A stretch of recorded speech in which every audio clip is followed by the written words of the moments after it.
Welcome to another edition of Politics and Random. Willies, your host. You know, we intend to bring you the best of progressives. Well, today we are honored to have David Zuckerman, who is the Lieutenant Governor of Vermont. How you doing today, my friend? I'm doing quite well. I mean, what a great crowd of people. I was here yesterday and just meeting folks who are doing amazing work all over the country down at the ground level, which is so critical. Well, you know, it's so important that we start to exert what I call progressive pressure. And the reason why is that most Americans, when you go ahead and forget about labels or anything, ask them who they are, they support the policies that people like yourself, the Lieutenant Governor of Vermont, support. So tell me a little bit about yourself.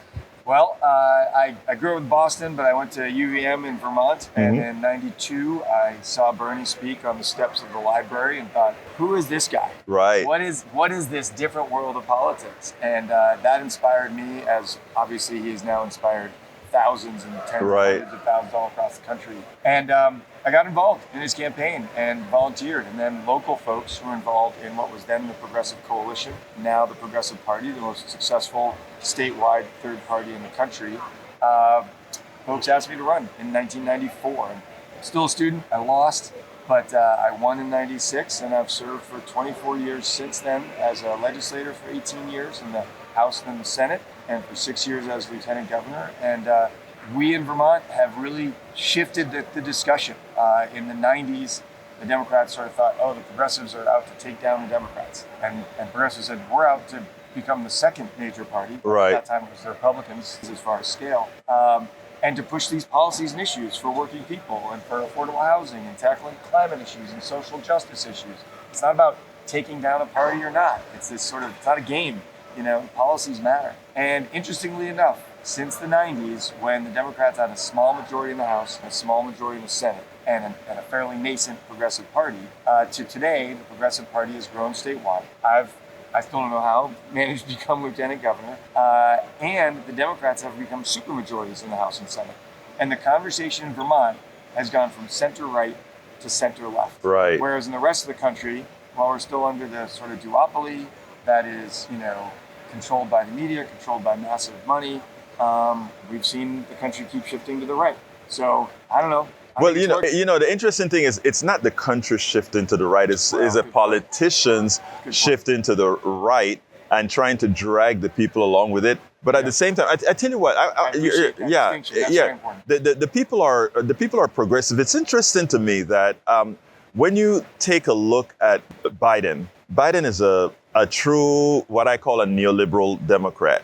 But what is interesting to me is that in order to maintain his power, progressives like yourself and others saved him. And in response, he actually provided the most progressive type of policies since I don't know, maybe Roosevelt. Well, certainly in multiple decades, for sure. And, you know, what's really difficult right now is getting that message out to people. Right. When you look at what is poorly named the Inflation Reduction Act, yes, which really invested billions and billions of dollars in not only typical infrastructure, but actually environmental shifts. Right. Whether it was transportation, whether it's investments in energy production and shifts on efficiency. And a lot of those are incentives and supports for working class people. Exactly. To be able to get those things. That's been so poorly told. And you know, I'm not a Biden Kool-Aid drinker, right? But he's done a lot. And, you know, Bernie has done a lot of advising with him. And out of that last presidential campaign, Biden saw the energy that Bernie had. Not the energy Bernie had, but the energy of the people brought with him, yes. Bernie and with Bernie. And so some of them get that, and they're seeing that.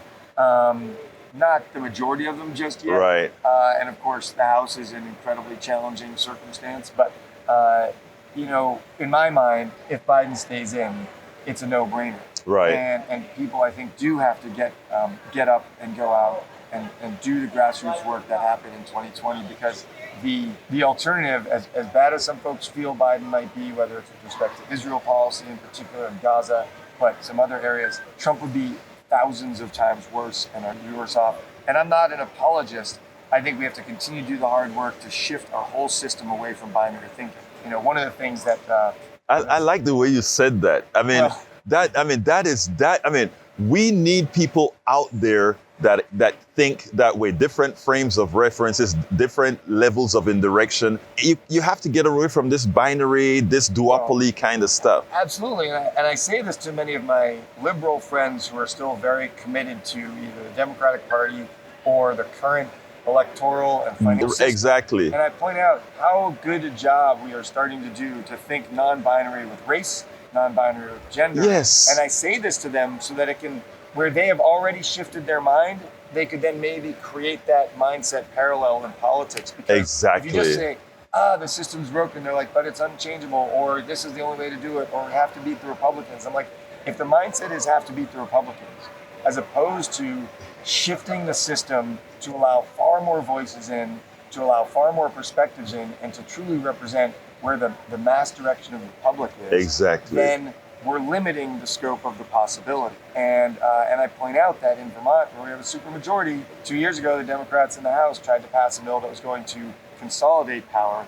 as opposed to expand the power. Right. And because I helped defeat that, they then defeated the Senate bill that was going to implement a study on ranked choice voting for statewide office. And I said, they're shooting themselves in the foot.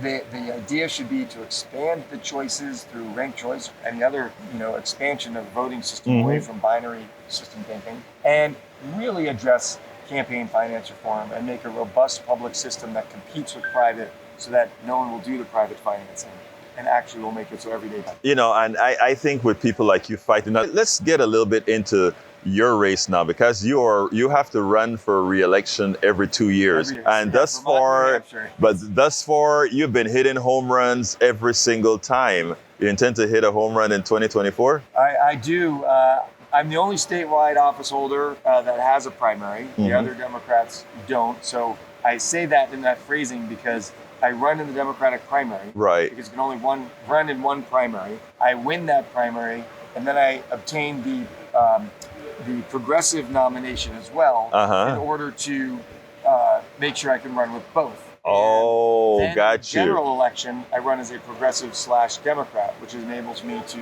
show people both where I am on the issues, right, to be one of the beacons out there for people to see that someone with a third-party label can go into higher office, which I never expected. Right. I first ran as a You didn't think as a third party you would win. I thought I'd be in the House, and that's as far as I'd ever get. Right. And that's why I stuck my neck out on cannabis reform, environmental issues, election reform, raising minimum wage, universal health care, marriage equality. I thought, it doesn't matter what I do. I'm going to never get to higher office. Let me just throw the farthest out issues and expand the discussion. And in Vermont, it was actually possible. And I think it's possible. But it's the norm. If we could get the non-voter excited, right, then that's where the country is. Yeah.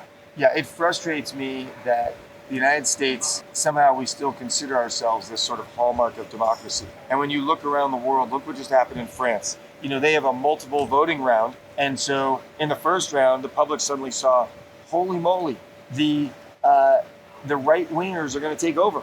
And in the second election, boom, they came out in droves. If you give people a reason to vote, they'll come out and vote. It shouldn't be fear. It should be hope and opportunity. Yes. And that's why Bernie, I think, lit such a fire, because he talked about the things people care about in a very real, concrete way, that in a system that creates as much wealth as this system does, why do we have people with unhealthy drinking water? Why do we have people living on the street? Why do we have people that, don't have health care, much less sick care?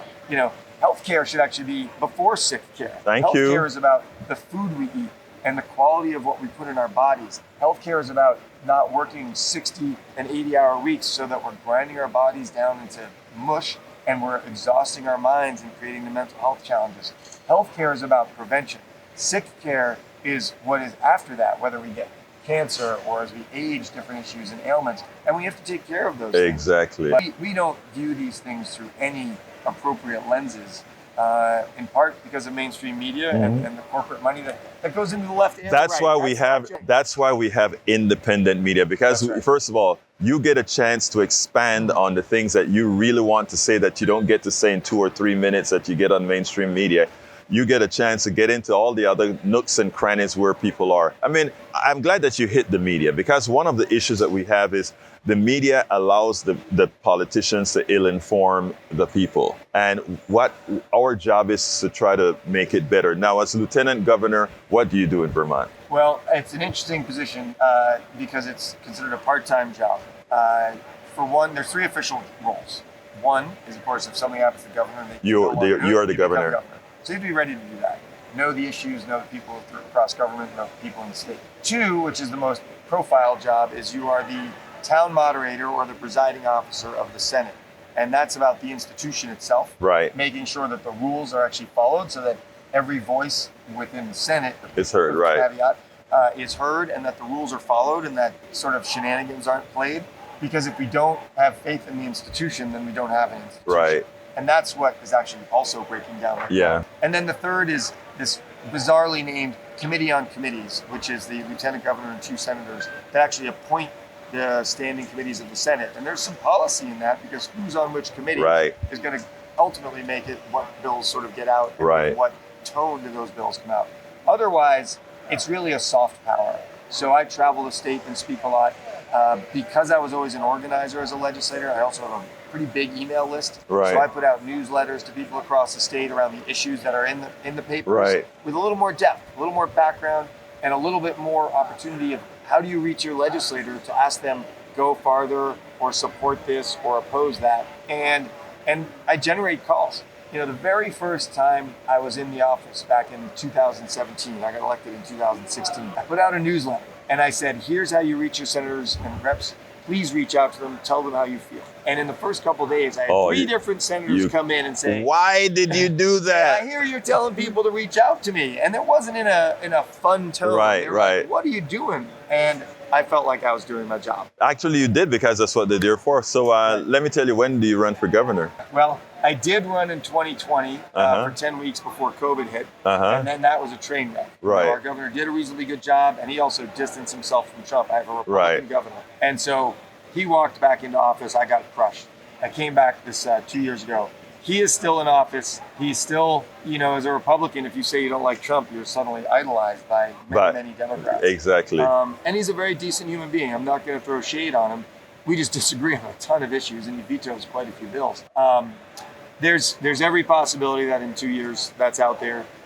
We'll see what happens. For now, you know, running for re-election, as I said earlier, I've drawn a primary, and the reason I draw a primary is there are those in the Democratic Party who do not want to see me succeed. Right. Who do not want me to push the envelope and say, wealthy people can pay more.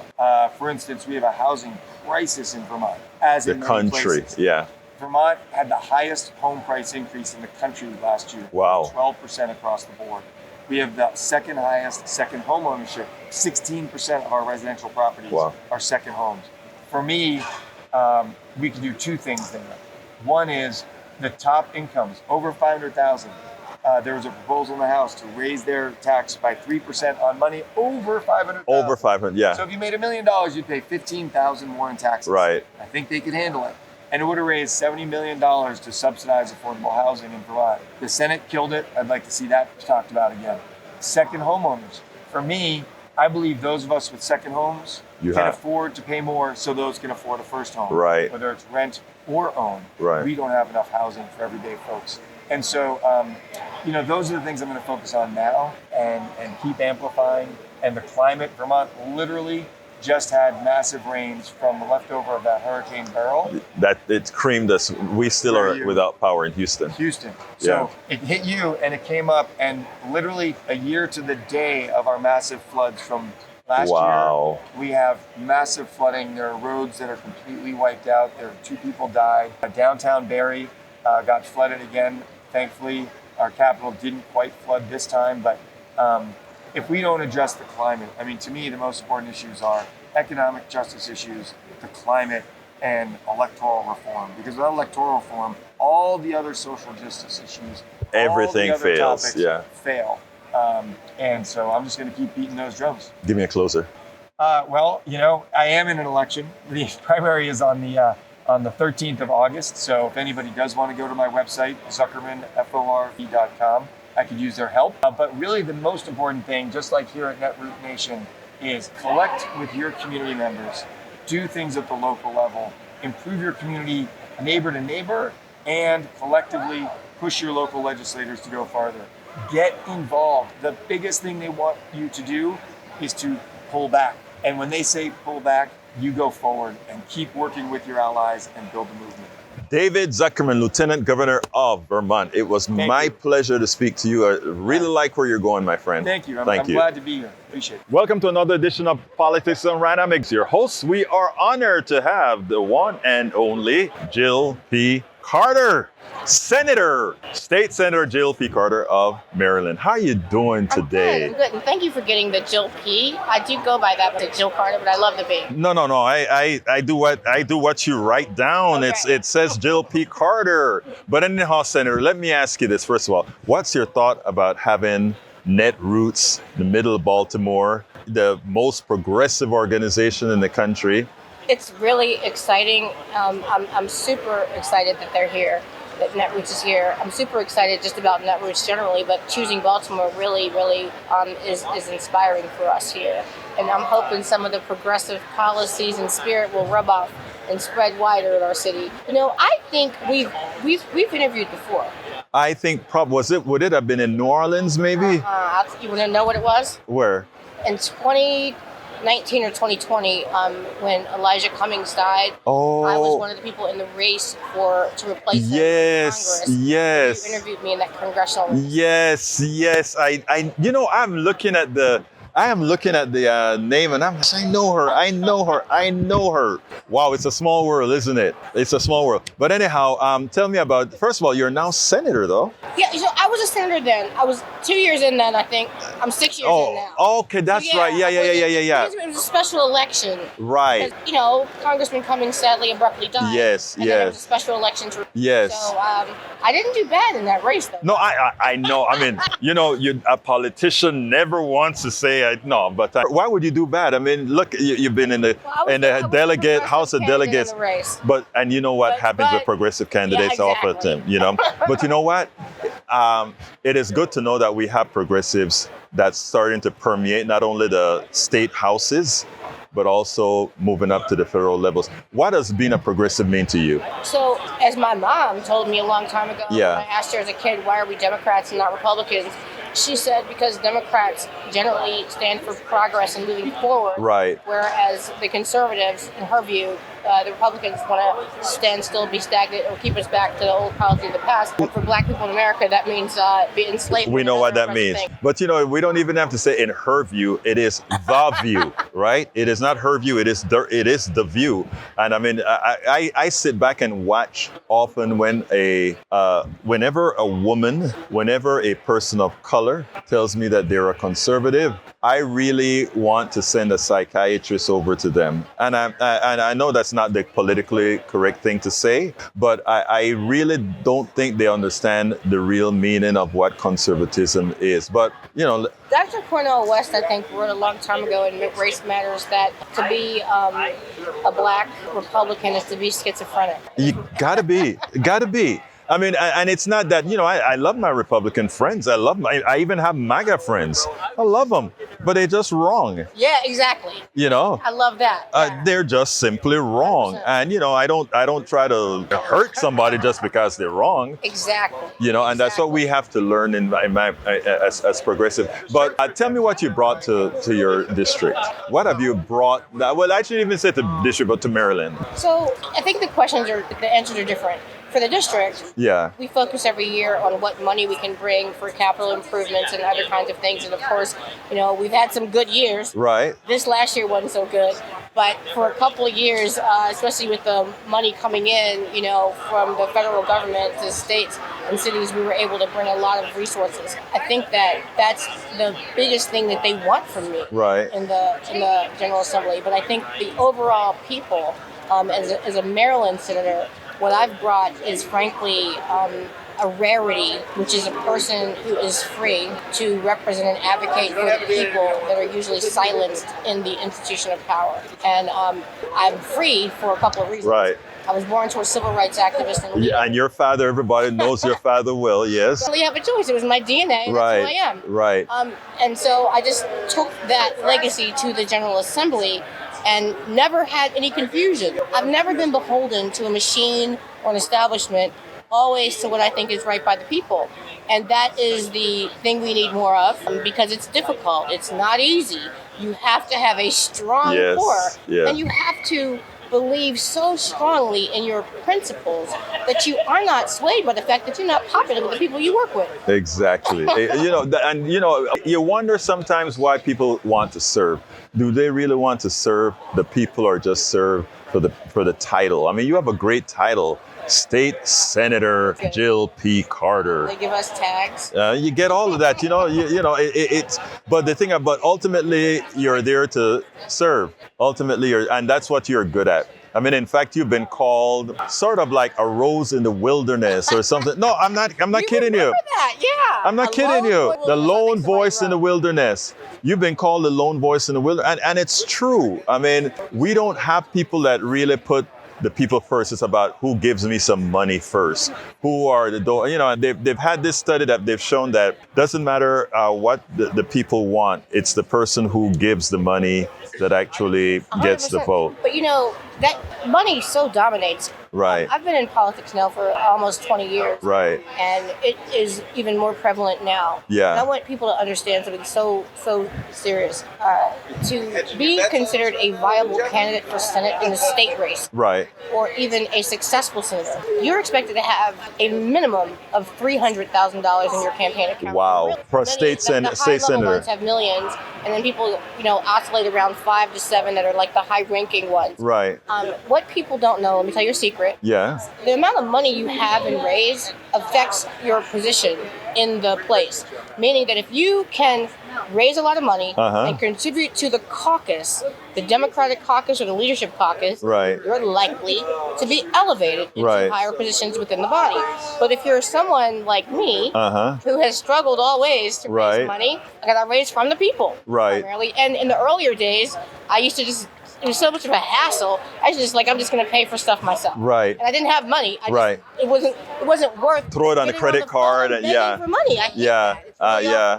So anyway, the bottom line is that the more money you have, the more power you amass, even within these legislative bodies. Well, you know what? I think I still believe in the power of the people. And I here's the funny thing. They're investing a lot of money on TV ads, Facebook ads, and that sort of stuff, right? In a district, I don't know how gerrymandered your district is. I don't know how wide and broad it is. But it's interesting because I've been doing some calculations that prove you could spend a lot less money by hiring a few people who can touch the people flesh and blood and just work it. And there's this stuff called geometric progression, or not even geometric progression, but exponential expansion that you could use and have 10 people talk to 10 people talk to 10 people talk to 10 people. And within 7 levels or so, you've reached your entire base. And I don't see politicians attempting to do that. Now, you're a progressive. I'm pretty sure if somebody comes up with a tool, you'd use something like that. 100%. I love, first of all, the best part of the job. Right. I do like the policy work. I like the advocacy, but really I just like the people. And when I go into the district, when I go into the community, and I just talk to regular people that are my voters, residents, it's invigorating because you are reminded that you're not crazy and you're not wrong. Yes. They make you think you're crazy. Right. When you're advocating for people to have essential things, like I represent Baltimore City. I want them to have water. I want them to not lose their house for a water bill, right, and a tax sale. I want them to. I want us to do right by our communities when it comes to fixing the vestiges of mass incarceration, right, and give people opportunities. Right. You can't just let people come out and give and them not have nothing to do. You better work or you're going to violate parole, but you can't work because you got a felony conviction. It makes no sense, right? It is silly, and that's how many of the laws are written, and that's how many of the laws permit private sector corporations to operate as well. And that's what we need. What again? Progressive politicians who can actually see past all these things. Now, before we close here, what do you expect out of the 2024 election? 2024 election, I expect Biden to win. I don't know. I'm not a soothsayer, but I do believe Biden is the nominee, and that's likely the candidate that's going to prevail. I know there's a movement by some people to say, get him out of there. Let's put Kamala or someone else in there. I think it's too little time. I think he has won before. Right. He is flawed. Everybody's flawed. There's no perfect people. There's no perfect candidates. But I will say that there are things I like about him a lot. One, right. Well, he's 1,000 times, 1 billion times better than the alternative. Right. Two, I like the fact that he's lived real life experiences. Right. Though for a long time it was said that he was the least wealthy member of the Senate. He also has had the loss of a wife, the loss of a child. So he understands. And his own child facing criminal prison right now. Right. And dealing with drug addiction. Right. So he really lived it all. has had some true lived experiences that are relatable. Right. And interestingly, as I've spoken to a whole lot of people about, he has provided us with more progressive policies than even, I think he's a neoliberal, but I think he's given us more progressive policies than anybody else. What president has not been a neoliberal? Oh man, you're one of the most honest senators I've ever spoken to. You know that? Really? You're one of the most honest politicians. Well, you know what? You stay in trouble because you have the progressive media and the progressive space who have your back. Hey, give me a closer. Thanks so much for the opportunity. Netroots Nation. If you don't know about Netroots Nation, you should know about Netroots Nation. It is the largest collective of progressive organizations and activists in this country. And they chose Baltimore City. We're Baltimore City. That's where we are right now. I thank you so much for the opportunity, and stay true to the mission. Stay true to the mission, because when we organize and we stay in truth, we win. Senator Jill P. Carter. Thank you. Thank you so kindly for giving me this interview.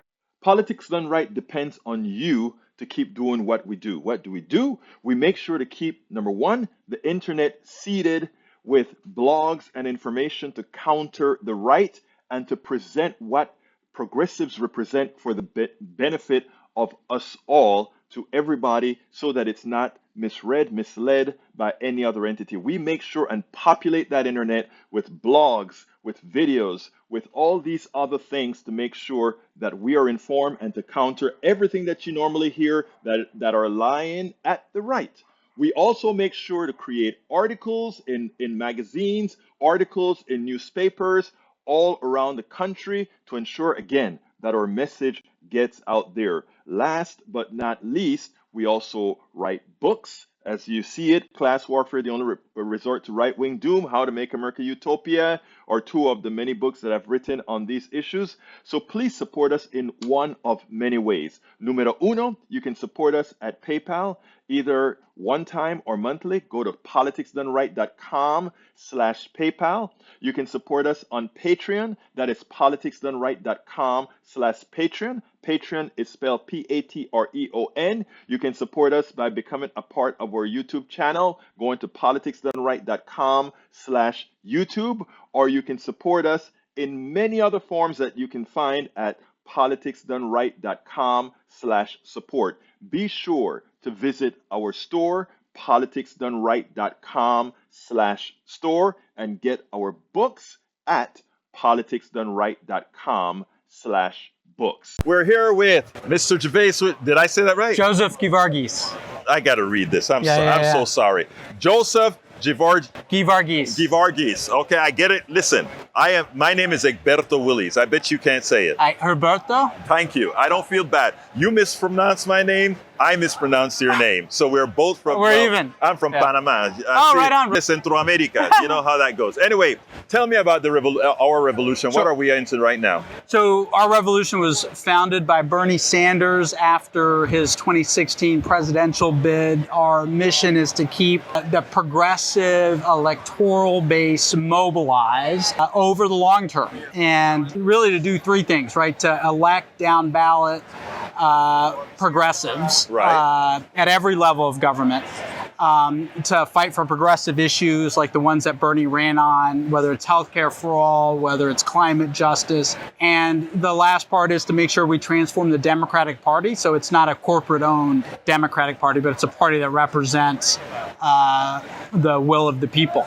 Well, let me just kind of forewarn you. I was a 2016 Bernie delegate. I campaigned That's for Bernie. awesome. I support Bernie. I am not only support Bernie, but I am also a paid member of Our Revolution, which means I subscribe to the revolution. So, I mean, let me just tell you that we are on the same wavelength. Now, here's what's important, right?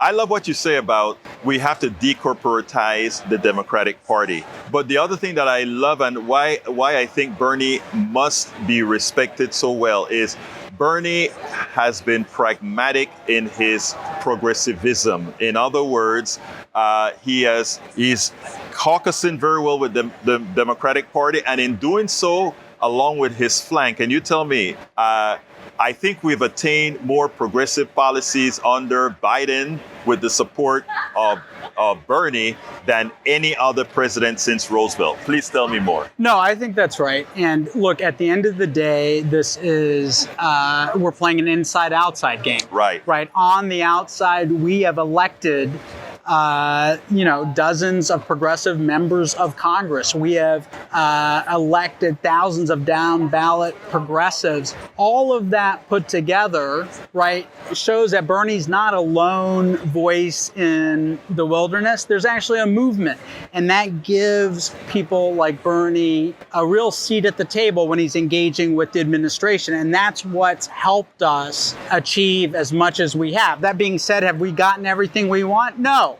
But it's on us as a movement to keep fighting, to keep organizing, and to make sure the Pramila Jayapals and the Bernie Sanders have a movement behind them when they engage the establishment Democratic Party. Let me ask you, Pramila Jayapal, Yeah. and is Ro Khanna part of that membership as well? The Yes, progressive Ro movement? Khanna is a leader in the progressive and movement. AOC, of course. That's right. And others. I mean, so what is the position of Our Revolution with Biden right now? Let me just say this. I hope we're promoting, no matter what happens in that resolution, that everybody needs to go out and vote, first of all, and everybody better start voting straight Democratic ticket this election forward. Your thoughts? So, amen to all of that. I would say Donald Trump and the far right are an existential threat to democracy, and we have to do everything in our power to evict him from any office. And that being said, we surveyed our members. 34,000 people responded. Mm-hmm. These are progressive voters who are activists and donors like yourself. Right. And I would say they're the base of the Democratic Party. We surveyed our members, 34,000 people, 70% said that they're not sure that Biden can beat Trump. Right. So there's a real doubt in the minds of progressive voters about who is the best person. And it's uncertainty. Right. The second part of that is 70% think that Biden should step down. Those are related. At the end of the day, I think we start with the premise that you put forward. We have to get everyone to vote and defeat extremism in our country. And the question for us is, who's the best, the strongest, most energetic candidate that we can put forward to do that? And, that's is Our Revolution taking any positions, or they're just sort of letting things play by? Look, I mean, at the end of the day, Joe Biden and his inner circle will make a decision. Our members have spoken, as have AOC and Bernie. I think. Let me interrupt. I think AOC came out in full support of Biden. That's right. That's right. Just want to make sure. Yeah. No, that's right. I think I think the administration, the campaign will take all of that into account as they make a decision about the best course forward. Let me just say that on our chat, we have, just wanted to say, shout out to Joseph. I'm a big fan of this work for Our Revolution. Woo! And I used to attend the meetings regularly during the pandemic. I still attend some of our local Zoom meetings that we have with Our Revolutions. It's trying to keep it. As you know, these organizations have their lulls where they go through their lulls, and then the politics comes up and it's real active again. What are you finding? Are you finding that the organization is growing? Are you in stasis, or where are we? Look, at the end of the day, a lot of people just focus on what's happening at the federal level. Right. The truth is 1,000 flowers have bloomed since Bernie first ran in 2016. Right. There are, one of the panels that I co-hosted this weekend, at this gathering included Megan Green. She was a Bernie delegate in 2016, was so inspired, went back to her hometown, St. Louis, ran for the Board of Aldermen, then became president of the Board of Aldermen, then ran a slate. And we now have in St. Louis progressive control of city government. And they're passing things like union rights, expanding housing, universal basic income. So there's amazing stuff that's happening that may not be on the front page of the New York Times. But what I would say is I think the progressive movement is very vibrant and dynamic at the local grassroots level. And there's a lot of examples like St. Louis all across the country. It's interesting because everybody talk about the progressive movement as if we have to really move people. I mean, if you detach ideology, if you detach names and all that sort of stuff from all that we believe in, and you ask every American citizen what they want, yes, it turns out that what they want is what we are offering. That's right. And the thing about it is, what we, in my humble opinion, need to learn how to do is frame a message that doesn't allow the others, both the right and the neoliberals, from phrasing what we are not asking for, what we are demanding, as something we have not earned. Yeah, that's because we are the ones who built this country.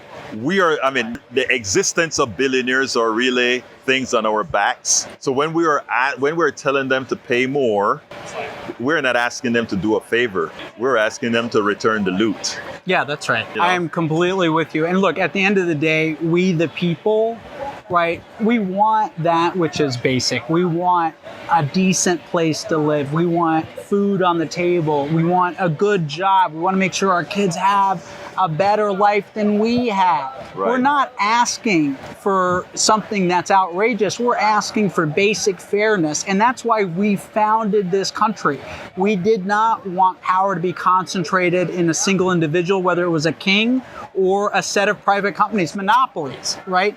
That was the foundation of this country, was to let every person live out their freedom and autonomy so that they could live the life that they're called to live. And that's what our politics is about in the progressive movement. And I think if you remove all the name calling and the disparaging and you just lay that out, I think 99% of Americans agree with us. And the 1% look in the camera and give us a closer. Let us know where we go from here.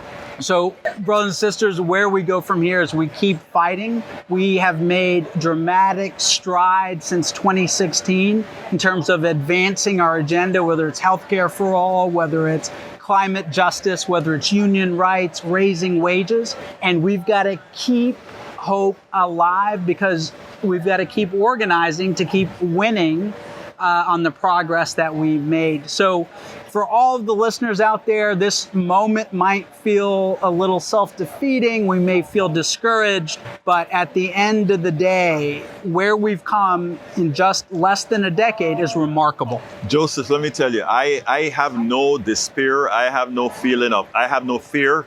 I think we're going to see a landslide that's going to surprise people. And, for all of those that think I am naive, I've been at this for decades. I think the Republicans have laid a pathway that has so inflamed women, so inflamed the poor, so inflamed so many, that if we do our job, and I'm talking about our revolution, I'm talking about the progressive movement, I'm talking about everybody, if they do their job, there is absolutely no way we don't clean house from municipalities to states to federal, but we've got to do our job. Amen to that. In our job, whether as members of our revolutions or just citizens, is to organize. Absolutely. And is to have conversations with our neighbors and our friends and our families and organize people to get out and vote and to be active in the public arena. And that's how we win. And that's how we've won all through our country. Joseph. Okay, let's have a talk. Remember, you couldn't say my name well either. Joseph Geevarghese. That's getting closer, brother. Geevarghese. Joseph Geevarghese. Yeah, that's right. I got it right. Thank you so much kindly. for having me, brother. Actually, my brother, thank you for being here. All right. Cool. All right, you know what? Let me tell you, before you go, I always have to do this with everybody that gets an interview, right? We have to do this because when I'm processing in the middle of the night at 2 a.m, and my mind go crazy, I got to do it. Thank you, my brother. Thank you. It's great. Keep up the great All right, work. thank you And, for having me. if you see Bernie, tell him I say hi. I was one of his delegates back in 2016. That's awesome. I was in Philadelphia, and actually we were making sure we were going crazy in Philadelphia. Yes. And I was one of the peacemakers between the delegations. So, I mean, we get things done right. So we're working the good fight. We're working a good fight, and we're winning, and you are doing important work. So keep it up, sir. Right, have a good one. Bye-bye. I'm here today with Mitchell Klein. Mitchell Klein is with NOLA AI. Tell me exactly what is NOLA AI? Actually, we are a software laboratory company focused on building foundational AI products, and we are located in New Orleans, and we actually have a joint venture which is part of a voter information and intelligence product for the upcoming election that we're doing. Now, you told me earlier that you really think we are moving too fast with technology, faster than humanity can absorb it. What did you mean by that? Well, here's what I'm saying, just sort of to back it up. It's just that we're living in an exceptional time right now. And what a lot of people are not thinking about, I realize people today here at this conference are probably thinking about, wow, the world seems really broken and things are not really working.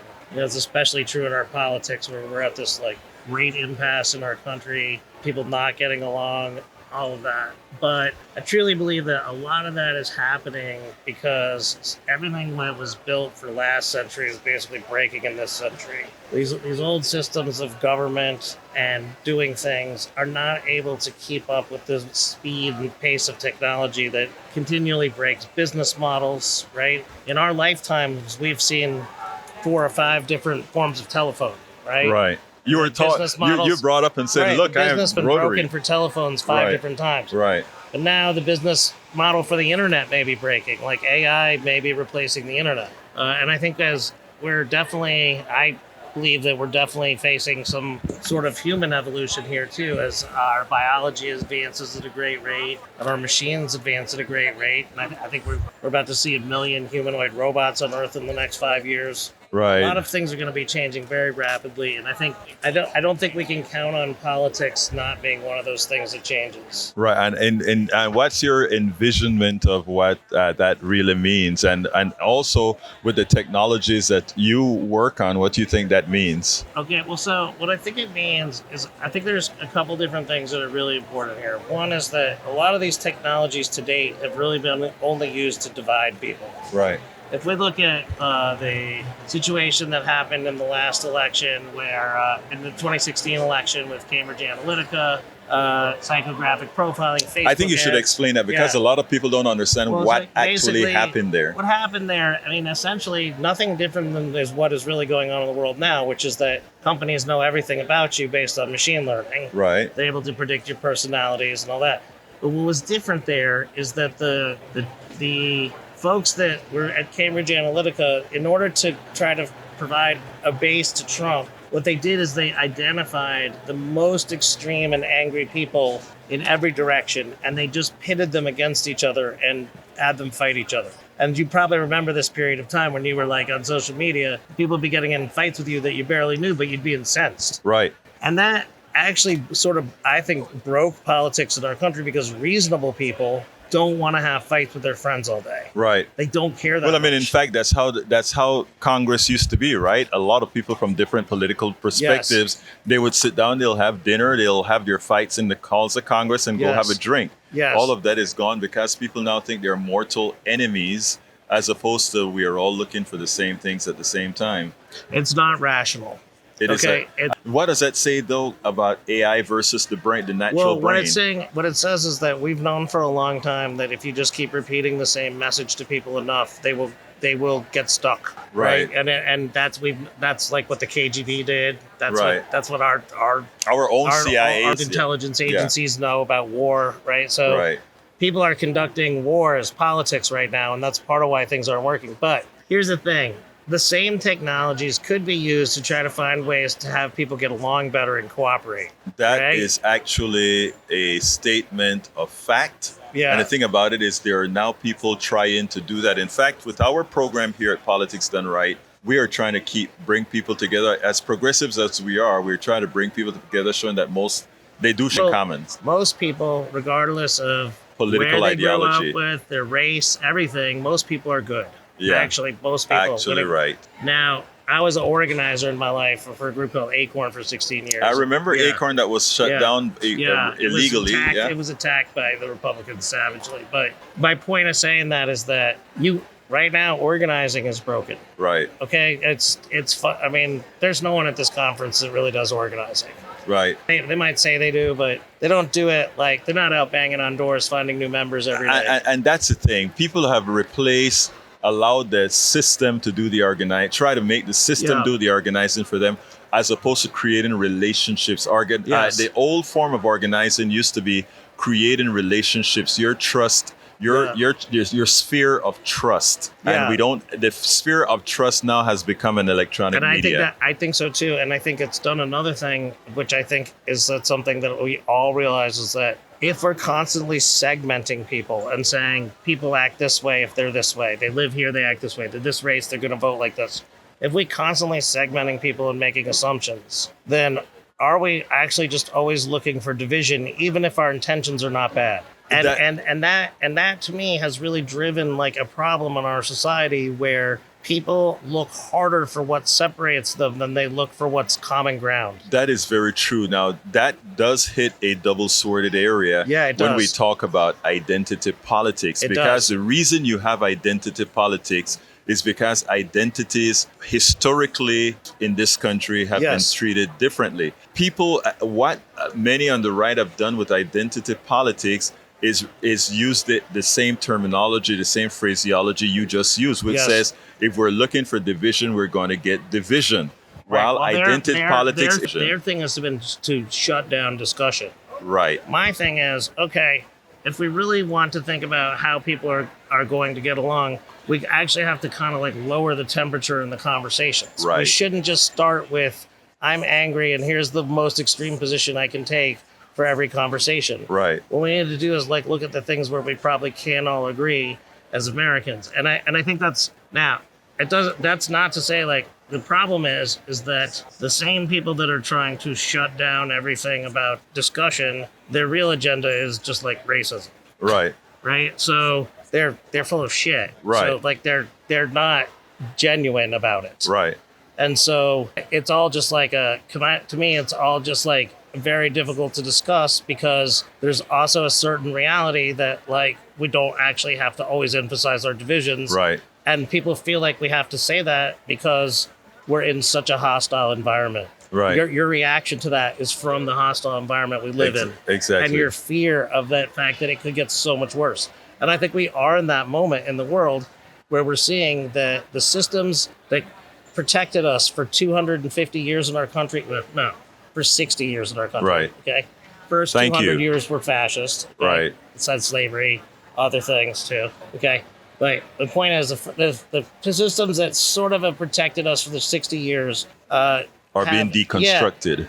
they're easy to deconstruct Right. because the technology is so much faster. And even when we talk about AI, someone who knows about AI, what we're talking about is AI taking our collective knowledge, and if our collective knowledge is not benign, how Yeah. can AI possibly be benign? Well, so that's an interesting question, and I'll answer that for you the way Yeah. I see it. Okay. So, like 70,000 years ago, humans got language. Right, Before then, we were kind of just like other animals where we had small vocabularies. right, In that time, we see that societies and great civilizations have come and gone. We see evidence of that. Right. Right. Finally, though, after 70,000 years, what we've done is we've managed to understand where every single thing that we say sits in mathematical space, right, in a high dimensional space. So I'll give you an example. So it's like you have the word man, and you have the word boy, you have the word king, you have the word queen. right, All these 4 words are all related to each other. right, But in high dimensional space, they all have different attributes. And Right. you can draw that relationship right, and understand the relationships between those words.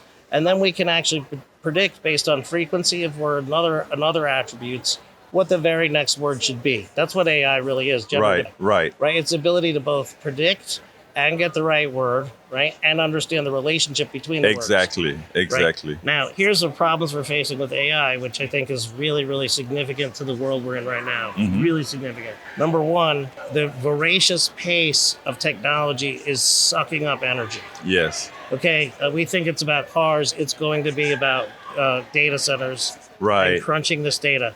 And we're, by some estimates, in 20 or 30 years, we're going to need the entire power of the sun, which could, I guess that's fine. We'll invent this thing called the Dyson sphere that collects. the Oh, power of actually, the it's sun. Yeah. the mathematics is absolute that we can Yeah. actually live on solar power Yeah. using back-end stores and all of that. Yeah. That is also from the solar power, but Yeah, well, we will have contraptions in space Exactly. that capture more and send it back to Earth. We're going to figure a lot of these things out if Right. we can make it as a species. But my point is that we're already experiencing some of these very dramatic changes in Right. science, and they are changing our relationships to each other, right? So we've had the internet as a primary relationship, and on the internet, it's the Wild West. Pretty much anything goes. right, Right?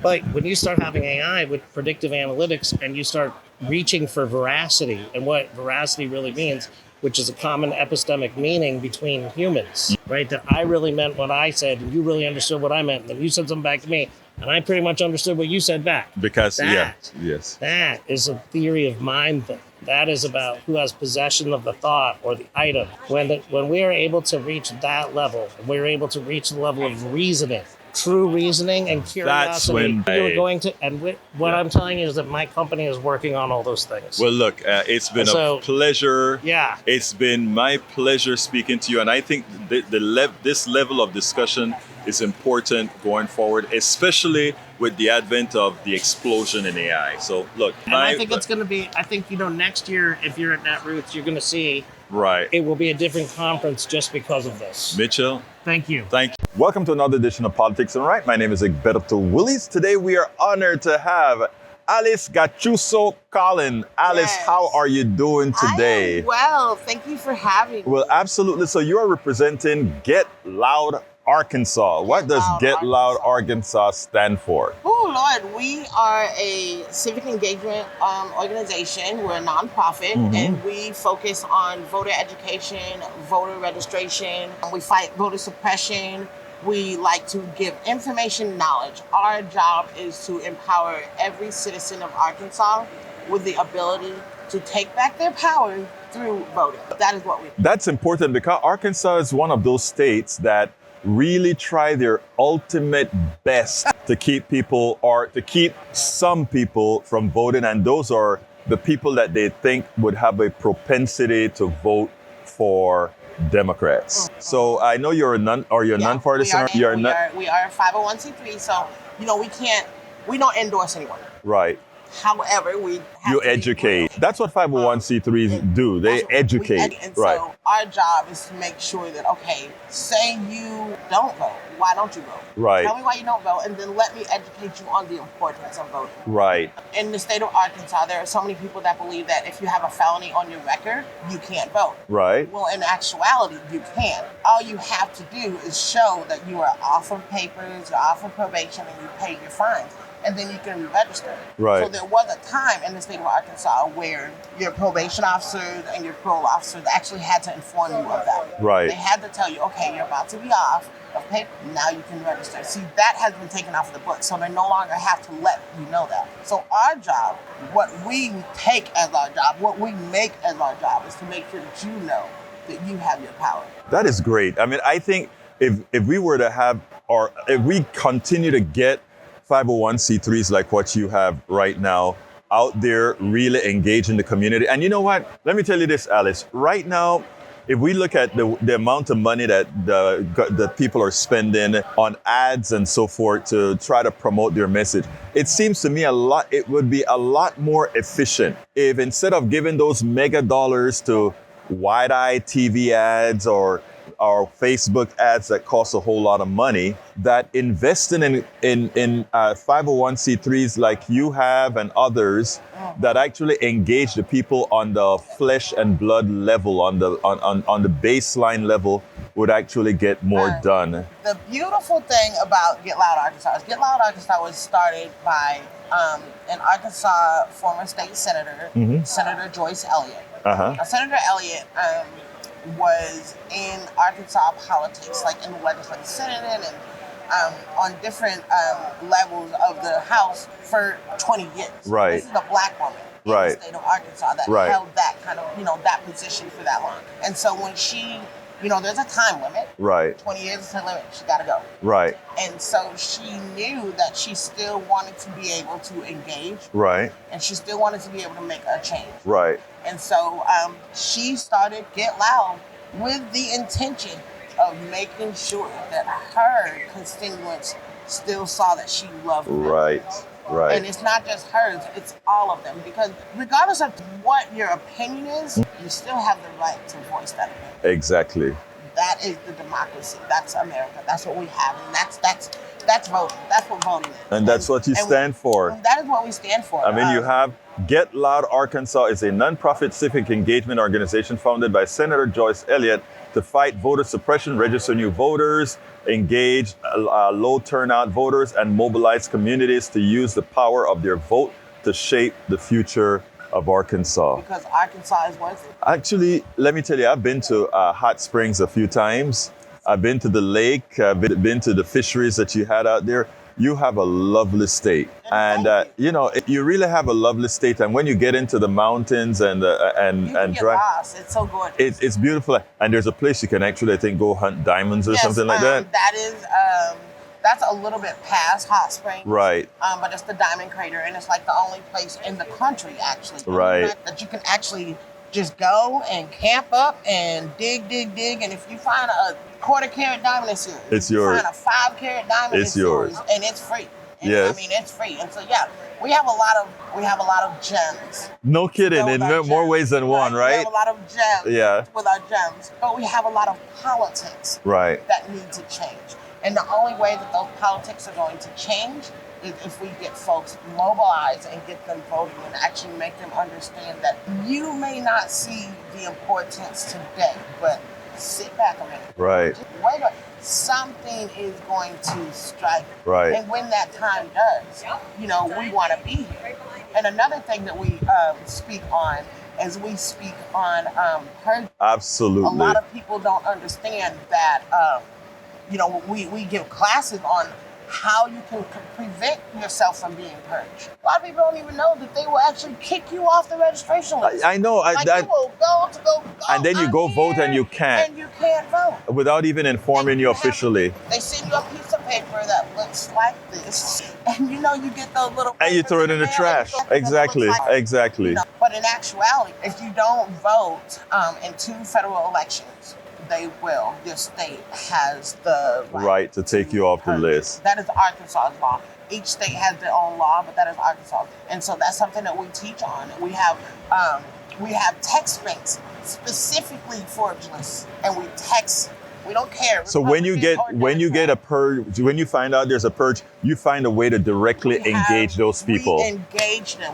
And that's what I'm talking about. Let them know you are in danger of your registration being taken out. All you got to do is push this button and you reach. Alice, and that's what I'm saying. I think we need to get more people realizing that their money would go much further if they invest in groups like you all instead of putting all that money on TV ads that just go blast out. Get and Loud is a... And that's what you're doing. We're 7. It's 7 of us. Yes, it's that is 7 great. Of us. It's not 10. It's not 100. We don't have big corporations. It's 7 of us. And we just are... Get Loud. Alice Gachuzo-Colin. It's been my pleasure to speak to you. And I want to say, igualmente, muchas gracias. And let me tell you, continúa con ese trabajo, por favor. Adelante. Okay.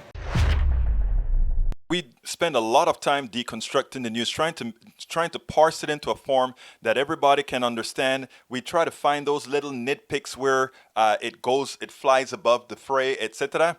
If you really like these videos that we do, I want to ask a big favor. Please go ahead, number 1, subscribe to our channel, and number 2, please join if you can. Thank you so kindly for watching. Keep watching. Please remember to share. We must populate the entire internet with our progressive message, a message that we know is what most Americans say that they want. So help us, please join.